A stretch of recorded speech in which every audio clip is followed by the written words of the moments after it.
job was to find the best fit for the Buffalo Sabres in our future, and that's what I did. It's a real serious job, and the right situation and the right time for me to come to a city like Buffalo, where you just strap on your boots and strap on your skates and work hard.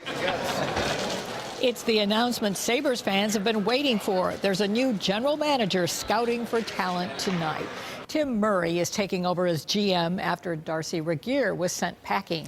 Murray has spent the last 7 years with the Ottawa Senators, and before that he worked with the Rangers for 2 years. He also spent time with the Anaheim Ducks, the Florida Panthers, and the Detroit Red Wings. But the big question is, will he keep Ted Nolan as the head coach? And what about Ryan Miller?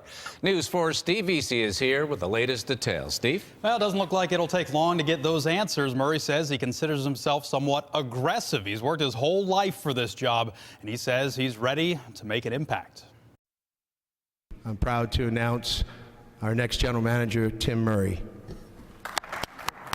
The Sabres' new GM, a guy who's truly worked his way up, started out as a scout more than 20 years ago, and now finally gets his chance to run the show. It's a real serious job, and the right situation and the right time for me to come to a city like Buffalo, where you just strap on your boots and strap on your skates and work hard. And that's my history. That's where I'm from. He's earned it. He's spent 21 years on the road. He's done every job to get to this point. His last job has been as an assistant general manager, and he's had some success everywhere he's been. This was just an attractive time for me to just branch out my own and try to put my stamp on the game of hockey. Won't take long for him to get his chance. Ryan Miller, one of several veterans whose future up in the air right now.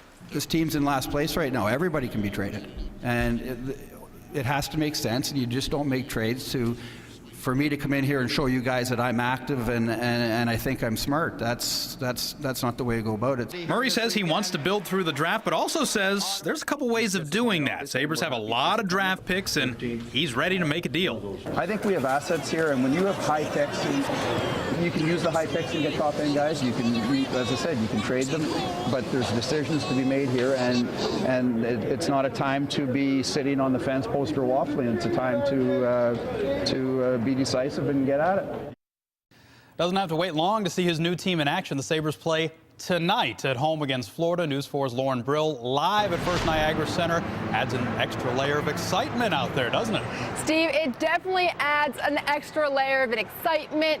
Obviously, he's only here a day, but there are plenty of things that he's going to need to address or at least think about right away. The most obvious, head coach Ted Nolan. Now, Nolan is the interim head coach. He was given that label when Pat LaFontaine started running the show, meaning his fate is in the hands of Murray. The team is 8-11-3 with him at the helm.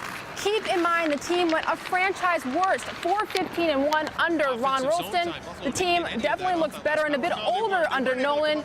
Usually GMs want to come in and bring in their own guys. Murray knows Nolan in passing. As of now, Murray claims to be keeping an open mind as far as Nolan and the head coaching job goes. He's the coach of this team. I got the job last night. I'm going to come in here and try to establish a relationship with Ted and his coaching staff, get to know them. But he's the coach right now, and whatever happens going forward will determine everything else. If Teddy's the right guy for the job, and Tim feels that way, and I feel that way, and as a hockey operations team, Teddy's going to be here the next head coach. I think he's doing a great job. The team also added Craig Patrick as a special advisor, a big name in hockey. He'll help with the day-to-day operation, but it's really Murray that's running the show. All the changes here at the First Niagara Center definitely have fans on the edge of their seats. Reporting live from the First Niagara Center, Lauren Brill, News 4 Sports. Thank you, Lauren. She mentioned Hall of Famer Craig Patrick coming into the mix as a special consultant. He helped build the Penguins Stanley Cup winners back in the 90s. I'll take a closer look at how all these parts fit together coming up tonight at 6. In the studio, Steve Vesey, News 4 Sports.